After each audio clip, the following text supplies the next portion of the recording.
Dear students and dear viewers, all of you, welcome to my YouTube channel GRM Rao E-Learning Center.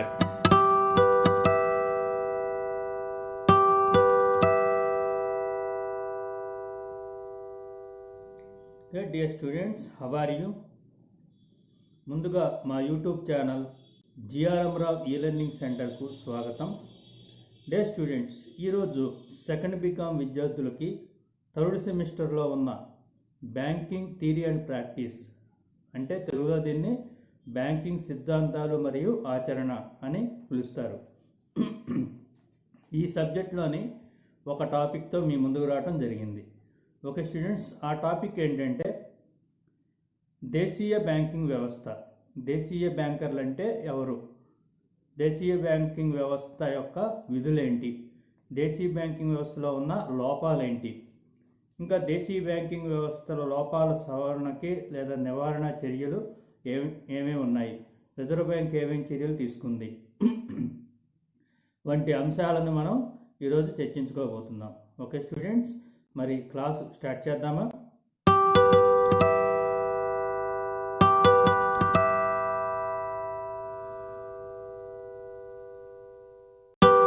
Second BCom semester 3 subject banking theory and practice.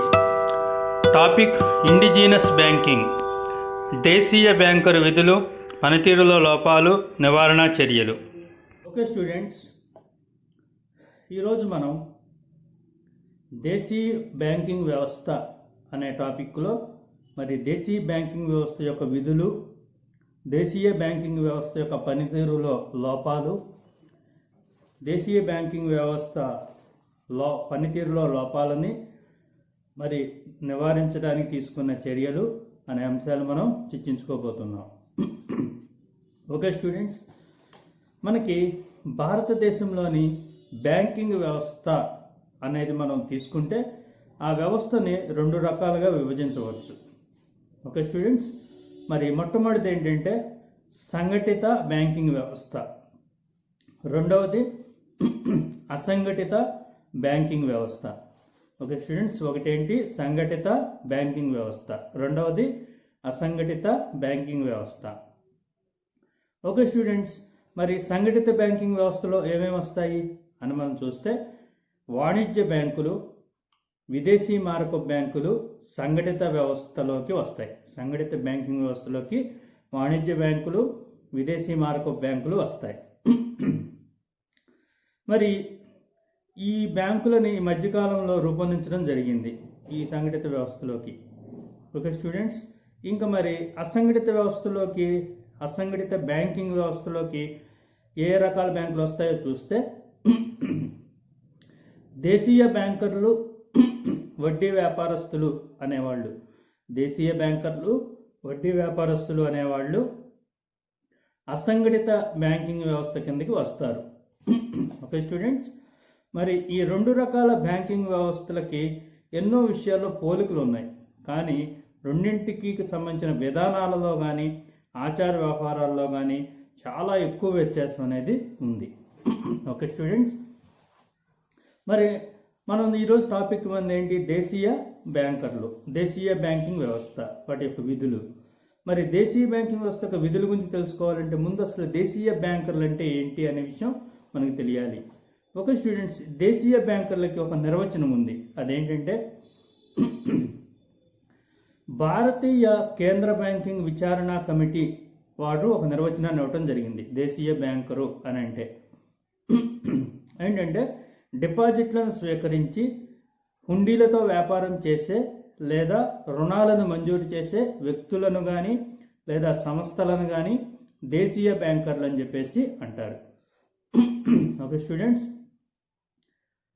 భారతీయ కేంద్ర banking విచారణ committee ఇచ్చినటువంటి నిర్వచనం ఏంటంటే డిపాజిట్లను స్వీకరించి హుండీలతో వ్యాపారం చేసే లేదా రుణాలను మంజూరు చేసే వ్యక్తులను కానీ లేదా సంస్థలను కానీ దేశీయ బ్యాంకర్లు అంటారని చెప్పేసి మరి భారతీయ కేంద్ర బ్యాంకింగ్ విచారణ కమిటీ వారు దేశీయ బ్యాంకర్లు అన్నదానికి నిర్వచనాన్ని ఇవ్వటం జరిగింది.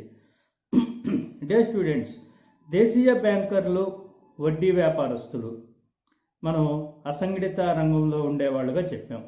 మరి దేశీయ బ్యాంకులకు, వడ్డీ వ్యాపారస్తులకు కూడా కొన్ని వ్యత్యాసాలు ఉన్నాయి. ఓకే స్టూడెంట్స్, అసంఘటిత రంగంలో ఉండేటువంటి బ్యాంకింగ్ సంస్థలు ఏంటి అని అంటే దేశీయ బ్యాంకులు, వడ్డీ వ్యాపారస్తులు. ఈ దేశీయ బ్యాంకర్లకి, వడ్డీ వ్యాపారస్తులకి కూడా కొన్ని వ్యత్యాసాలు ఉన్నాయి. ఆ వ్యత్యాసాల్లో మొట్టమొదటిది ఏంటంటే వడ్డీ వ్యాపారస్తులు కేవలం వడ్డీ మాత్రమే చేస్తుంటారు, వడ్డీ వ్యాపారమే చేస్తుంటారు. వడ్డీ వ్యాపారస్తులు కేవలం వడ్డీ వ్యాపారమే చేస్తుంటారు.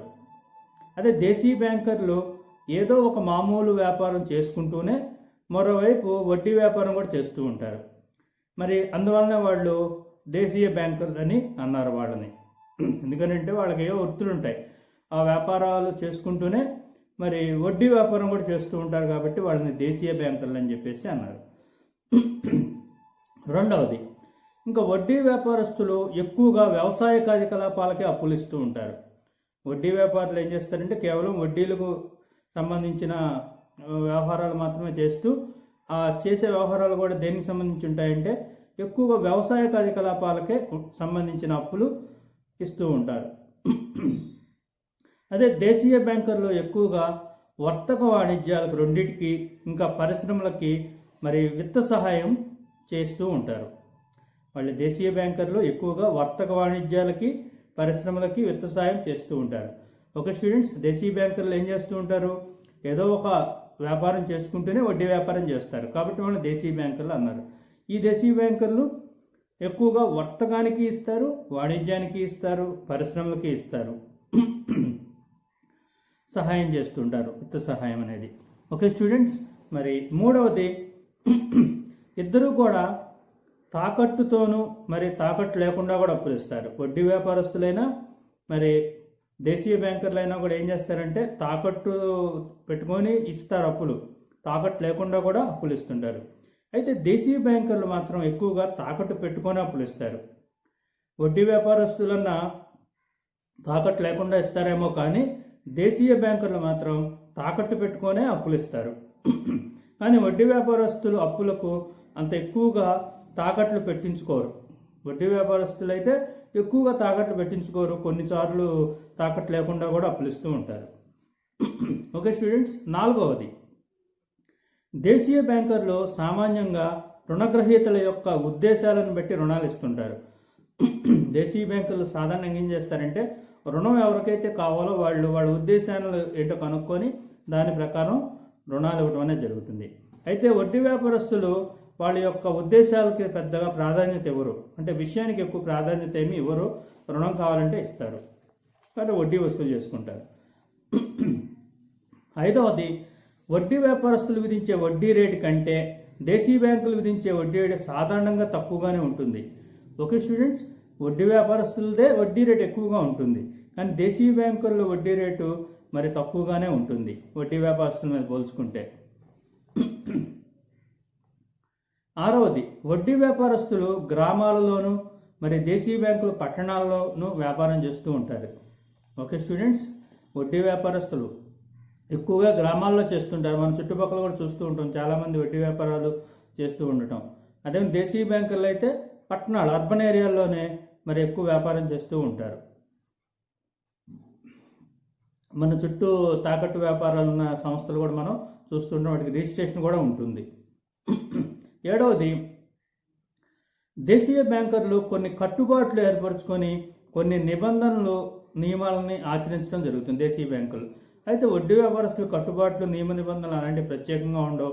ఎవరి దగ్గరైనా కాస్త మనీ ఉంటే వాళ్ళు వడ్డీకి కావాలంటే వాళ్ళకి ఇష్టమైతే వాళ్ళు తిరిగి చెల్లిస్తారని నమ్మకం అలాంటివి ఉంటే ఇచ్చేస్తారు, మళ్ళీ తిరిగి వసూలు చేసుకోవడం అనేది కూడా వాళ్ళు చేసుకుంటారు. కానీ నియమ నిబంధనలు అలాంటివి ఏమీ ఉండవు.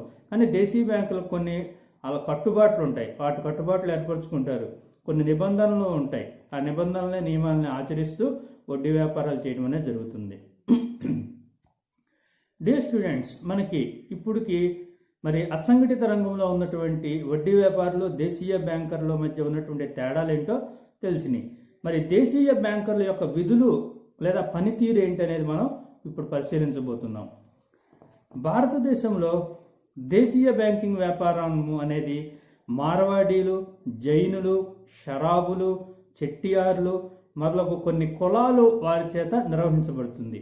ఎవరి చేత? భారతదేశంలో దేశీయ బ్యాంకింగ్ వ్యాపారం అనేది మార్వాడీలు, జైనులు, షరాబులు, చెట్టియార్లు మొదలైనటువంటి కొన్ని కులాల వారి చేత నిర్వహించబడుతుంది. ఓకే స్టూడెంట్స్, ఈ వ్యాపారం అనేది వ్యక్తులచే కానీ లేదా కుటుంబంచే కూడా నిర్వహించబడుతున్నాయి. ఈ దేశీయ బ్యాంకింగ్ వ్యాపారం అనేది వ్యక్తుల చేత నిర్వహించబడుతుంది, కుటుంబాల చేత కూడా నిర్వహించబడుతుంది. ఓకే స్టూడెంట్స్, దీనికి సంబంధించిన ముఖ్యమైన పాయింట్స్ ఏంటంటే, మొట్టమొదటిది దేశీయ బ్యాంకర్లు మరి అప్పులు ఇవ్వడమే కాకుండా ప్రజల నుంచి డిపాజిట్లను కూడా స్వీకరిస్తారు. ఇది దేశీయ బ్యాంకింగ్ వ్యవస్థలో ఒక ప్రత్యేకమైనటువంటి లక్షణం. ఓకే స్టూడెంట్స్, అందువల్ల వాళ్ళని దేశీయ బ్యాంకర్లు అన్నారు. ముఖ్యంగా వాళ్ళు ప్రజలకి అప్పులు ఇవ్వడమే కాదు, ప్రజల నుంచి డిపాజిట్లు, అంటే వాణిజ్య బ్యాంకులు ఏవైతే డిపాజిట్లు ప్రజలను స్వీకరిస్తాయో అలానే దేశీయ బ్యాంకులు కూడా ప్రజల నుంచి డిపాజిట్లను కూడా స్వీకరిస్తాయి. మరి దేశీయ బ్యాంకుల్లో అప్పు తీసుకున్న వ్యక్తులు కార్యకలాపాల మీద దృష్టి ఉంచుతారు. అప్పు ఇవ్వడమే కాకుండా అప్పు తీసుకున్న వాళ్ళు ఉంటారు కదా, వాళ్ళు కార్యకలాపాలు ఏమేం చేస్తున్నారో వాటి మీద కూడా దృష్టిని ఉంచుతారు ఈ దేశీయ బ్యాంకర్లు. ఓకే స్టూడెంట్స్, రెండవది ఏంటంటే దేశీయ బ్యాంకుల పనితీరుకు సంబంధించినటువంటి లేదా విధులకు సంబంధించినటువంటి అంశాలలో రెండవది ఏంటంటే దేశీయ బ్యాంకుల్లో ఆధునిక బ్యాంకింగ్ నిర్వహణ సూత్రాలని విధానాలని పాటించరు. వారు ఏం చేస్తారంటే సాంప్రదాయబద్ధమైనటువంటి పద్ధతులను మాత్రమే ఆచరించి వ్యాపారం నిర్వహిస్తూ ఉంటారు. ఓకే స్టూడెంట్స్, మూడవది ఏంటంటే వీరు ఆస్తుల మీద, తనఖాల మీద, మరి డిమాండ్ ప్రోనోట్ల మీద అప్పులు ఇవ్వటం జరుగుతుంది. వీరు ఆస్తుల మీద ఇస్తారు, తనఖాల మీద ఇస్తారు, డిమాండ్ ప్రోనోట్ల మీద కూడా అప్పులు ఇస్తారు. మరి వీరు హుండీల మీద కూడా పెట్టుబడి పెట్టడం అనేది జరుగుతుంది. ఓకే స్టూడెంట్స్, నాలుగవది ఏంటంటే లఘు పరిశ్రమలకు కానీ ఇంకా చిల్లర వల్లర వ్యాపారాలకు కానీ సహాయం చేయడం అనేది దేశీయ బ్యాంకుల యొక్క ముఖ్య వ్యాపారంగా చెప్పచ్చు. ఓకే స్టూడెంట్స్, వ్యవసాయానికి ఇంకా గ్రామీణ వడ్డీ వ్యాపారస్తుల ద్వారా అప్పులు అనేది ఇవ్వటం జరుగుతుంది. ఓకే స్టూడెంట్స్, మరి ఐదవ విధి దేశీయ బ్యాంకుల యొక్క పనితీరు లేదా విధి సంబంధించిన అంశాలలో ఐదవ అంశం ఏంటంటే దేశీయ బ్యాంకుల్లో తమ ఖాతాలను ఆచారంగా వాడుకలో ఉన్న పద్ధతిలో రాయడం అనేది జరుగుతుంది. ఓకే స్టూడెంట్స్, ఆరవది దేశీయ బ్యాంకులు సాధారణంగా ముఖ్యమైన పట్టణాలలో మాత్రమే వారు తమ వ్యాపారాన్ని కొనసాగిస్తూ ఉంటారు. ఓకే స్టూడెంట్స్, వడ్డీ వ్యాపారులు అయితే గ్రామాల్లో కూడా చేస్తారు, కానీ దేశీయ బ్యాంకర్లు మాత్రం ముఖ్యమైన పట్టణాల్లో మాత్రమే తమ వ్యాపారాన్ని నిర్వహించడం అనేది జరుగుతుంది. డే స్టూడెంట్స్, ప్రైవేటు రంగపు ఫైనాన్స్ కమిటీ అనే ఒకటి ఉంది. ఆ కమిటీ చెప్పిన ప్రకారం ఏంటంటే దేశీయ వ్యాపారానికి 76% దేశీయ బ్యాంకర్లు ఆర్థిక సహాయం చేయుచున్నారని మనం చెప్పొచ్చు. ప్రైవేటు రంగపు ఫైనాన్స్ కమిటీ వాళ్ళు ఒక విచారణ చేశారు. వాళ్ళు చేసిన విచారణలో దేశీయ వ్యాపారానికి అంటే లోకల్లో చేసేటువంటి ఏ వ్యాపారానికైనా సరే 76% దేశీయ బ్యాంకర్లే ఆర్థిక సహాయం చేస్తున్నట్లు వాళ్ళ సర్వేలో తేలింది. వాణిజ్య బ్యాంకులు, సహకార బ్యాంకులు అభివృద్ధి చెందినాయి, కానీ అభివృద్ధి చెందినప్పటికీ దేశీయ బ్యాంకర్లు భారతదేశ ద్రవ్య మార్కెట్లో ప్రధాన పాత్ర నిర్వహిస్తున్నారని మాత్రం నిస్సందేహంగా చెప్పవచ్చు. ఓకే స్టూడెంట్స్,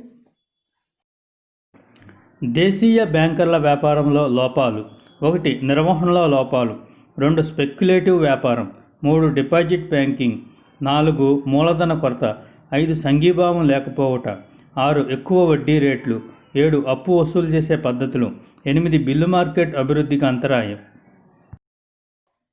అయితే దేశీయ బ్యాంకర్ల వ్యాపారంలో కొన్ని లోపాలు ఉన్నాయి. ఆ లోపాలు ఏంటి అని అంటే దేశీయ బ్యాంకుల వ్యాపారంలో కొన్ని లోపాలు ఉన్నాయి. ఆ లోపాలలో మొట్టమొదటిది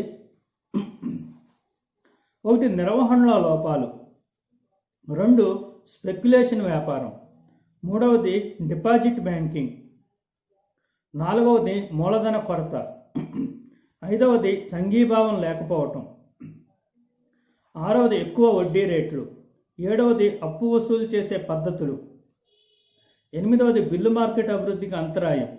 ఓకే స్టూడెంట్స్, ఈ లోపాలు ఉన్నాయి. మరి ఈ లోపాలను ఒక్కొక్కటి మనం పరిశీలిద్దాం. ఓకే స్టూడెంట్స్, ఈ లోపాలను మనం ఒక్కొక్కటి పరిశీలిద్దాం. మొట్టమొదటిది నిర్వహణలో లోపాలని చెప్పాం. ఓకే స్టూడెంట్స్, దేశీయ బ్యాంకర్లు ప్రైవేటు వర్తక కార్యకలాపాలతో బ్యాంకింగ్ వ్యాపారాన్ని ముడిపెట్టారు. దేశీయ బ్యాంకులు ఏం చేశారంటే ప్రైవేటు వర్తక కార్యకలాపాలతో బ్యాంకింగ్ వ్యాపారం అనేది ముడిపెట్టారు. అంటే వ్యాపారం చేసుకుంటూనే ఈ కార్యకలాపాలు అనేవి, బ్యాంకింగ్ కార్యకలాపాలు అనేది చేస్తూ ఉంటారు. ఈ రెండు కార్యకలాపాలకు ప్రత్యేక ఖాతాలను తయారు చేయరు. అందువల్ల వారి వ్యాపారాలను నియంత్రించడం కష్టమవుతుందని ప్రాథమిక లోపంగా చెప్పచ్చు. రెండవ లోపం స్పెక్యులేషన్ వ్యాపారం. బ్యాంకింగ్ వ్యాపారంతో పాటు స్పెక్యులేషన్ వ్యాపారం, ఇతర వ్యాపారాలను కూడా దేశీయ బ్యాంకుల్లో చేపడుతుంటారు. స్పెక్యులేషన్ అంటే షేర్లు కొనుగోలు అమ్మకాలకు సంబంధించిన లావాదేవీలు కూడా చేస్తుంటారు. మూడవది deposit banking. Students, deposit banking అభివృద్ధిపై అవసరమైనంత దృష్టిని దేశీయ బ్యాంకులు మళ్లించట్లేదు. ఎందుకంటే డిపాజిట్ బ్యాంకులు నిర్వహణలు కూడా ఎక్కువ దృష్టి పెడితే ఎక్కువ నిధులు అనేవి సమీకరించుకోవడం వీలవుతుంది. కానీ దేశీయ బ్యాంకర్లు డిపాజిట్ బ్యాంకింగ్ అభివృద్ధి మీద దృష్టి కేంద్రీకరించట్లేదు. వారు తమ దగ్గర ఖాతా ఉండే వారి వద్ద నుంచి మాత్రమే డిపాజిట్లను తీసుకోవడం జరుగుతుంది. దీనివల్ల ప్రజల్లో పొదుపు అలవాట్లు ఎక్కువగా ఆశించినంతగా ఉండట్లేదు. నాలుగవది మూలధన కొరత. దేశీయ బ్యాంకర్లు మూలధన కొరత అని ఎదుర్కొంటున్నారు. అంటే వాళ్ళకి రుణాలు ఇవ్వడానికి సరిపోను నిధులు ఉండట్లేదు, కొంత మూలధన కొరత అనేది ఎదుర్కొంటున్నారు. ఐదవది సంఘీభావం లేకపోవటం. ఓకే స్టూడెంట్స్, దేశీయ బ్యాంకర్ల లోపాలలో ఐదవ లోపం సంఘీభావం లేకపోవటం. అంటే దేశీయ బ్యాంకులలో సంఘీభావం లేకపోవటం వల్ల ఎవరి వ్యాపారాన్ని వాళ్ళు స్వతంత్రంగా నిర్వహించుకోవడం అనేది జరుగుతుంది. ఓకే స్టూడెంట్స్, ఆరవది ఏంటంటే ఎక్కువ వడ్డీ రేట్లు. దేశీయ బ్యాంకులు మంజూరు చేసేటువంటి రుణాల మీద ఎక్కువ వడ్డీ రేట్లు తీసుకుంటున్నారు. దేశీయ బ్యాంకర్లు వాళ్ళు ఇచ్చే రుణాల మీద ఎక్కువ వడ్డీ రేటు తీసుకోవడం అనేది రుణభారానికి దారితీస్తుంది. తనఖా అప్పు మీద 6 నుంచి 18% వరకు, మరి తనఖా లేని అప్పుల మీద అయితే 18 నుంచి 37% వరకు వడ్డీని తీసుకుంటున్నారు. మరి ఈ వడ్డీ రేట్లు వాణిజ్య బ్యాంకుల రుణాలపై విధించే వడ్డీ రేట్ల కంటే చాలా ఎక్కువగా ఉంటున్నాయి. కాబట్టి దీనివల్ల రుణగ్రస్తులు అప్పు తీర్చడం అనేది కష్టమవుతుంది. ఓకే స్టూడెంట్స్, ఏడవది ఏంటంటే అప్పు వసూలు చేసే పద్ధతులు. ఇంకా దేశీయ బ్యాంకర్లు అప్పు వసూలు చేసే పద్ధతులు చాలా జుగుప్సాకరంగా ఉంటున్నాయి. అలా ఉండటం వల్ల వాళ్ళు ప్రజల్లో చెడ్డ పేరు తెచ్చుకుంటున్నారని మనం చెప్పొచ్చు. నెక్స్ట్ ఎనిమిదవది ఏంటంటే బిల్లు మార్కెట్ అభివృద్ధికి అంతరాయం. ఓకే స్టూడెంట్స్, హుండీలను డిస్కౌంట్ చేయడం భారతదేశంలో ఎక్కువగా వాడుకలో లేదు. అయితే కానీ పూర్వకాలం నుంచి కూడా హుండీలను దేశీయ బ్యాంకుల్లో డిస్కౌంట్ చేయడం అనేది జరుగుతుంది. అయినప్పటికీ కూడా మనకి హుండీ మార్కెట్ను అభివృద్ధి చేయడానికి దేశీయ బ్యాంకర్లు కావలసినంత శ్రద్ధను చూపించట్లేదు, కనీసం ప్రయత్నం కూడా చేయట్లేదు. ఓకే స్టూడెంట్స్, మనం ఇప్పటివరకు దేశీయ బ్యాంకర్ల వ్యాపారంలో మరి ఉన్న లోపాల గురించి తెలుసుకున్నాము. మరి దేశీయ బ్యాంకర్ల వ్యాపారంలో ఉన్న లోపాల నివారణకు సలహాలు ఏంటి అని మనం పరిశీలిస్తే, దేశీయ బ్యాంకర్లకు కానీ మరి ఇతర బ్యాంకింగ్ వ్యవస్థలకు సత్సంబంధాలు స్థాపించినట్లయితే దేశీయ బ్యాంకర్లు ఇప్పటికంటే అధికమైనటువంటి ఇతోధికమైనటువంటి సేవలను చేసి బ్యాంకింగ్ వ్యవస్థలో ప్రయోజనకారులు అవుతారని చెప్పచ్చు. స్టూడెంట్స్, ఇప్పుడు దేశీయ బ్యాంకర్లని ఇతర బ్యాంకింగ్ వ్యవస్థలకు సత్సంబంధాలు స్థాపించబడినట్లయితే దేశీయ బ్యాంకుల్లో ఇప్పటికంటే ఇతోధికమైన సేవలను చేయటం అనేది జరుగుతుంది. దానివల్ల బ్యాంకింగ్ వ్యవస్థలో మంచి ప్రయోజనకారులు అవుతారని చెప్పచ్చు. స్టూడెంట్స్, వారి లోపాలను ముందుగా సవరించబడాలి. సవరిస్తే దేశీయ బ్యాంకింగ్ వ్యవస్థ సక్సెస్ అవుతుంది. ఓకే స్టూడెంట్స్, దేశీయ బ్యాంకింగ్ సంబంధించిన సలహాల్లో మొట్టమొదటిది ఏంటంటే దేశీయ బ్యాంకర్లు అనేవాళ్ళు బ్యాంకింగ్ వ్యాపారాన్ని మాత్రమే చేయాలి. అంటే వారు ప్రైవేట్ వర్తకాన్ని పూర్తిగా విరమించుకోవాలి. అంటే వాళ్ళు ఏదో ఒక వ్యాపారం చేస్తూ ఈ యొక్క బ్యాంకింగ్ వడ్డీ వ్యాపారం చేస్తున్నారు ఇప్పటి వరకు. కానీ ఒక కమిటీ ఇచ్చిన సిఫార్సుల ప్రకారం ఏంటంటే సలహాల ప్రకారం దేశీయ బ్యాంకర్లు వారి యొక్క ప్రైవేటు వర్తకాన్ని పూర్తిగా విరమించుకోవాలి. రెండవది, దేశీయ బ్యాంకర్లు సక్రమమైన పద్ధతిలో లెక్కలను తయారు చేయించి ఆ లెక్కలకి ఆడిట్ చేయించి బహిర్గతం చేయాలి. వాళ్ళు కేవలం లెక్కలు రాసుకొని వాళ్ళ లాభాలు చూసుకోవటం కాదు, ఇది బహిర్గతం చేయాలి. ఇంకా బ్యాంకింగ్ వ్యాపారానికి సంబంధించిన లెక్కలను విడిగా తయారు చేయాల్సిన అవసరం ఉంటుంది. ఇంకా మూడవది ఏంటంటే దేశీయ బ్యాంకుల మధ్య పోటీ ఎక్కువగా ఉంది. కాబట్టి ఏంటంటే వీరు ఈర్ష్యాపరులు, ఇంకా వీరి మధ్య సమన్వయం లేదు. కనుక వీరు ఒక సంఘంగా ఏర్పడి బ్యాంకింగ్ వ్యాపారం కొనసాగించాలి, కానీ ఎవరికి వాళ్ళు విడివిడిగా స్వతంత్రంగా చేసుకోకూడదు. ఒక సంఘంగా ఏర్పడితే అందరూ కూడా సమిష్టిగా బ్యాంకింగ్ అభివృద్ధికి కృషి చేయడం జరుగుతుంది. నాలుగవది, దేశీయ బ్యాంకర్లు రిజర్వ్ బ్యాంకు అజమాయిషీలోకి రావాలి. ముఖ్యంగా నాలుగవ సలహా ఏంటంటే దేశీయ బ్యాంకర్లు రిజర్వ్ బ్యాంకు అజమాయిషీలోకి రావాలి. అలా వచ్చినట్లయితే రిజర్వ్ బ్యాంకు నుంచి వాణిజ్య బ్యాంకులు పొందే సదుపాయాలని, ప్రయోజనాలని దేశీయ బ్యాంకులు కూడా పొందే వీలుంటుంది. డే స్టూడెంట్స్, అనేక కమిషన్లు, కమిటీలు మరి దేశీయ బ్యాంకర్లకి రిజర్వ్ బ్యాంకుకి సంబంధం కలుగజేయడానికి రకరకాలుగా సూచనలు, సిఫార్సులు కూడా చేశాయి. అందులో మనకి భారతీయ కేంద్ర బ్యాంకింగ్ ఎంక్వైరీ కమిటీ చేసిన సిఫార్సులు కొన్ని ఉన్నాయి. సో ఆ కమిటీ ఏమేమి సిఫార్సులు చేసిందో మనం ఒక్కొక్కటి పరిశీలిద్దాం.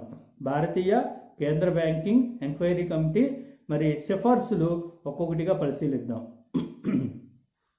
ఒకటేంటంటే దేశీయ బ్యాంకర్లు బ్యాంకింగ్ వ్యాపారాన్ని చేయాలి, సో ఇతర వ్యాపారాలని వదులుకోవాలి. సో మనం ఇందాక చెప్పిన సలహాల్లో ఉన్న పాయింటే వాళ్ళు కూడా మరి భారతీయ కేంద్ర బ్యాంకింగ్ ఎంక్వైరీ కమిటీ వాళ్ళు సిఫార్సు చేయడం జరిగింది.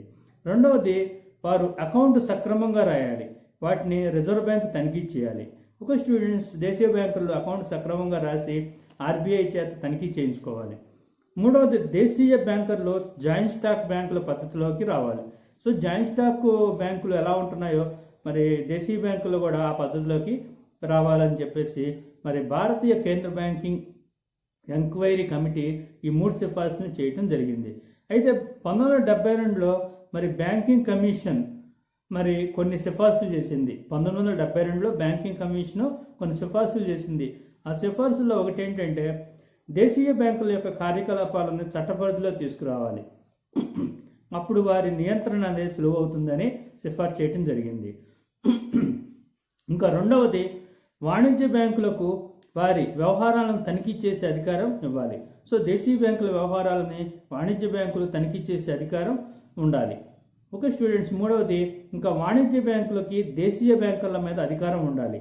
అంటే రిజర్వ్ బ్యాంకులకు వారి నిర్ణీత కాల వ్యవధుల్లో తమ కార్యకలాపాలను గురించి రిపోర్ట్లు అందించాలి. ఓకే స్టూడెంట్స్, నాలుగవది, కొన్ని షరతుల మేరకు దేశీయ బ్యాంకర్లకి డిస్కౌంట్ సౌకర్యాలు కలిగించాలి. ఐదవది, మరి అవసరం అనుకుంటే వారికి వాణిజ్య బ్యాంకులు పరోక్ష విత్త సహాయాన్ని మరి రీఫైనాన్స్ అంటాం దీన్ని చేయాల్సిన అవసరం ఉంది. మరి ఆ విధంగా వడ్డీ రేట్లని క్రమబద్ధం చేయాల్సిన అవసరం ఉంటుంది. స్టూడెంట్స్, ఆరవది ఏంటంటే వారి కస్టమర్లకి విధిగా రుణ షరతులను విడమర్చి చెప్పాలి. రుణాన్ని ఇచ్చే ముందే రుణానికి సంబంధించిన షరతులని మరి విడమర్చి చెప్పాలి. ఏడవది, వారు తమకు గాను ఒక సంఘాన్ని ఏర్పాటు చేసుకోవాలి. ముఖ్యంగా దేశీయ బ్యాంకర్లందరూ కూడా ఒక సంఘంగా ఏర్పడాలి. ఎనిమిదవది, దేశీయ బ్యాంకులు ₹1,00,000 తక్కువ కాకుండా మూలధనాన్ని కలిగి ఉండాలి. ముఖ్యంగా వాళ్ళ యొక్క క్యాపిటల్ అనేది కనీసం ₹1,00,000 అనేది ఉండాలి. అయితే స్టూడెంట్స్, ఇక్కడ గమనించాల్సింది ఏంటంటే ఎన్ని ప్రతిపాదనలు చేసినా కూడా అవి విజయవంతం కాజాలవు. ఎందుకనంటే చట్టరీత్యా దండించడానికి భయం లేకపోతే వాళ్ళు లొంగిరారు. ఎప్పుడైనా సరే చట్టం అనేది ఉండాలి, శిక్ష పడుతుందనే భయం ఉండాలి, అప్పుడే లొంగి వస్తాను. కాబట్టి వారిని కఠినమైన చట్టాల పరిధిలోనికి తీసుకురాగలిగితేనే వారి కార్యకలాపాలను రిజర్వ్ బ్యాంక్ అనేది క్రమబద్ధం చేయగలుగుతుంది అని మనం చెప్పొచ్చు. డియర్ స్టూడెంట్స్, దేశీయ బ్యాంకుల వ్యవస్థలోని లోపాల నివారణకి రిజర్వ్ బ్యాంకు కూడా కొన్ని చర్యలు తీసుకుంది. ఆ చర్యల గురించి మనం తెలుసుకుందాం. దేశీయ బ్యాంకుల వ్యవస్థలోని లోపాల నివారణకి రిజర్వ్ బ్యాంకు తీసుకున్న చర్యల గురించి మనం పరిశీలిద్దాం. ఓకే స్టూడెంట్స్, దేశీయ బ్యాంకర్లని సంఘటిత బ్యాంకింగ్ వ్యవస్థలోకి తీసుకురావాలి, అంటే ప్రభుత్వ బ్యాంకింగ్ వ్యవస్థలోకి తీసుకురావాలి. అలా తీసుకురావడానికి రిజర్వ్ బ్యాంకు 1937లో ఒక పథకాన్ని తయారు చేసింది. అందులోని ముఖ్య అంశాలు మనం ఇప్పుడు చెప్పబోయే విధంగా ఉన్నాయని చెప్పొచ్చు. ఓకే స్టూడెంట్స్, మరి ఆ 1937లో ఒక పథకం రిజర్వ్ బ్యాంక్ తయారు చేసిందని చెప్పాం. అందులోని ముఖ్యాంశాల్లో మొట్టమొదటిది ఏంటంటే వారి దగ్గర, అంటే దేశీయ బ్యాంకుల దగ్గర మూలధనం అనేది, రిజర్వులు అనేవి 5 లక్షలకు తగ్గకుండా ఉండాలి. సో మూలధనమైన రిజర్వులైన రెండు కలిపి కనీసం 5 లక్షలు తగ్గకుండా ఉండాలి. ఇక రెండవది, దేశీయ బ్యాంకుల్లో తమ ఇతర వర్తకాన్ని కమిషన్ వ్యాపారాన్ని వదిలివేయాలి. సో ఇతర వ్యాపారాలు ఏమైనా ఉంటే వాటిని వదిలివేయాలి దేశీయ బ్యాంకుల్లో. ఇంకా బ్యాంకింగ్ వ్యాపారం మాత్రమే చేయాలి. మూడవది, ఆధునిక లెక్కల పద్ధతిని ప్రవేశపెట్టాలి. ఓకే స్టూడెంట్స్, పాత లెక్కల విధానం కాకుండా ఆధునిక లెక్కల పద్ధతిని ప్రవేశపెట్టాలి. ఇంకా నాలుగవది ఏంటంటే వారి లెక్కలను మరి అర్హత కలిగిన ఆడిటర్ల చేత తనిఖీ చేయించగలగాలి. ఓకే స్టూడెంట్స్, ఐదవది, వారి లెక్కలను రిజర్వ్ బ్యాంకు తనిఖీ చేయడానికి కూడా అంగీకరించాలి. సో దేశీయ బ్యాంకుల లెక్కలను రిజర్వ్ బ్యాంకు కూడా తనిఖీ చేయడానికి మరి దేశీయ బ్యాంకులు అంగీకరించాలి. ఇంకా ఆరవది, వారి బ్యాంకింగ్ వ్యాపారానికి సంబంధించినటువంటి స్టేట్మెంట్లని రిజర్వ్ బ్యాంకు కోరే సమాచారాన్ని రిజర్వ్ బ్యాంకుకు పంపించాలి. ఓకే స్టూడెంట్స్, ఏడవది, రిజర్వ్ బ్యాంకు విధించిన నియమాలని అనుసరించి బ్యాంకింగ్ వ్యాపారం చేయాలి. ఓకే స్టూడెంట్స్, ఎనిమిదవది, రిజర్వ్ బ్యాంకు ఆదేశాలను పాటించాలి. మరి తొమ్మిదవది, ప్రజల దగ్గర నుండి డిపాజిట్లను తీసుకోవడం అభివృద్ధి చేయాలి. ఓకే స్టూడెంట్స్, ఇంకా ప్రజల నుంచి డిపాజిట్లను తీసుకోవడం వలన ప్రజల్లో పొదుపు అలవాట్లను కూడా పెంచినట్లు అవుతుంది. మరి పదవది ఏంటంటే వారి హుండీలని మరి వాస్తవమైన వ్యాపార వ్యవహారాలని ప్రతిబింబించేలాగా ఉంచాలి. ఓకే స్టూడెంట్స్, మరి దేశీయ బ్యాంకర్లు హుండీలు వాస్తవమైనటువంటి వ్యాపార వ్యవహారాలను ప్రతిబింబించేవిగా ఉండాలి. ఓకే స్టూడెంట్స్, ఇప్పుడు చెప్పినటువంటి షరతులన్నీ కూడా దేశీయ బ్యాంకర్లకు అంగీకరించారనుకోండి. దేశీయ బ్యాంకులు అంగీకరించినట్ల మరి ఇతర షెడ్యూల్డ్ బ్యాంకులకు ఇచ్చేటువంటి సదుపాయాలన్నింటినీ కూడా దేశీయ బ్యాంకుల్లో కూడా కల్పించుటకు మరి రిజర్వ్ బ్యాంక్ అప్పుడు వాగ్దానం చేయాలి. ఓకే స్టూడెంట్, స్వతంత్ర వ్యాపారానికి మరి రహస్య వ్యాపారానికి అలవాటు పడినటువంటి దేశీయ బ్యాంకర్లు ఈ నిబంధనలు అనేది అంగీకరించట్లేదు. అది మనం ముఖ్యంగా దేశీయ బ్యాంకులకు సంబంధించినటువంటి ఒక ముఖ్యమైన అంశంగా చెప్పొచ్చు. అందుచేత ఏంటంటే రిజర్వ్ బ్యాంకు తయారు చేసిన పథకం విఫలమైంది. ఓకే స్టూడెంట్స్, 1938లో రిజర్వ్ బ్యాంకు మరొక ప్రయత్నం చేసింది. ఓకే స్టూడెంట్స్, వాణిజ్య బ్యాంకుల ద్వారా దేశీయ బ్యాంకుల హుండీలను రీడిస్కౌంట్ చేయుటకు అంగీకరించింది. 1938లో రిజర్వ్ బ్యాంకు మరొక ప్రయత్నం చేసింది. ఆ ప్రయత్నం ఏంటంటే వాణిజ్య బ్యాంకుల ద్వారా దేశీయ బ్యాంకుల హుండీలని రీడిస్కౌంట్ చేయుటకు అంగీకరించింది. కానీ వాణిజ్య బ్యాంకులు ఏం చేశాయి? దేశీయ బ్యాంకుల హుండీలను డిస్కౌంట్ చేయుటకు సుముఖత చూపలేదు. ఎందుకంటే దేశీయ బ్యాంకుల హుండీలు తీసుకోవడానికి వాణిజ్య బ్యాంకులు సుముఖత చూపించలేదు. కాబట్టి మరి ఈ ప్రయత్నం కూడా మరి కొంత విఫలమైందని చెప్పవచ్చు. అయితే ఏదో కొంతమంది దేశీయ బ్యాంకులు మాత్రమే రిజర్వ్ బ్యాంకు కల్పించినటువంటి అవకాశాన్ని ఉపయోగించుకున్నారు. ఇప్పటికీ దేశీయ బ్యాంకుల్లో రిజర్వ్ బ్యాంక్ పరిధిలోకి రాలేదని మనం గమనించాలి. డియర్ స్టూడెంట్స్, సంఘటిత బ్యాంకింగ్ రంగంలో వారికి పొత్తు లేదు. ఇప్పుడు 1945లో మరి స్ట్రాష్ కమిటీ వారు దేశీయ బ్యాంకుల హుండీలను రీడిస్కౌంట్ చేయుటకు ప్రోత్సహించాలని కూడా సలహా ఇవ్వడం జరిగింది. ఇదే దేశీయ బ్యాంకుల కార్యకలాపాలని క్రమబద్ధం చేయడానికి శాసనాలు చేయాలని బ్యాంకింగ్ కమిషన్ వారు సిఫార్సు చేయడం అనేది జరిగింది. స్టూడెంట్స్, మరి దేశీయ బ్యాంకుల లెక్కలను తనిఖీ చేయుటకు మరి వాణిజ్య బ్యాంకులకు అధికారం ఇవ్వాలని, అలా అంగీకరించినచో వాణిజ్య బ్యాంకులు దేశీయ బ్యాంకులకు డిస్కౌంట్ సౌకర్యాలు కానీ మరి రుణ సౌకర్యాలు కానీ ఇవ్వవచ్చునని వారు సూచించారు. ఓకే స్టూడెంట్స్, మరి ఈ సిఫార్సుల మీద ఇంకా చర్యలు తీసుకోబడలేదని చెప్పి మనం గుర్తించాలి. మరి దేశీయ బ్యాంకులని తుదముట్టించడం అనేది ఇక్కడ రిజర్వ్ బ్యాంకు ఆశయం కాదు. దేశీయ బ్యాంకులను తుదముట్టించేయాలని మనం అంతం చేయడం అనేది ఇక్కడ రిజర్వ్ బ్యాంక్ ఆశయం అనేది కాదు. మరి ఏంటి అని అంటే ఇక్కడ రిజర్వ్ బ్యాంక్ ఉద్దేశం ఏంటి అని అంటే వారి కార్యకలాపాలను క్రమబద్ధం చేయాలి. దేశీయ బ్యాంకుల యొక్క కార్యకలాపాలు క్రమబద్ధం చేయాలి.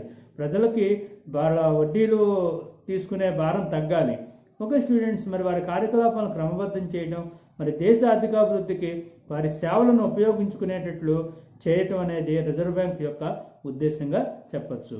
ఓకే స్టూడెంట్స్, మరి ఈరోజు క్లాస్లో మనం దేశీయ బ్యాంకింగ్ వ్యవస్థ గురించి, మరి దేశీయ బ్యాంకింగ్ వ్యవస్థ పనితీరు గురించి, వడ్డీ వ్యాపారులకి దేశీయ బ్యాంకుల మధ్య తేడాల గురించి, దేశీయ బ్యాంకింగ్ వ్యవస్థ నివారణ చర్యలకి ఆర్బీఐ ఇచ్చిన సూచనల గురించి తదితర అంశాలను మనం ఈరోజు పరిశీలించడం జరిగింది. మరి తదుపరి క్లాస్లో తదుపరి టాపిక్తో మీ ముందుకు రావడం జరుగుతుంది.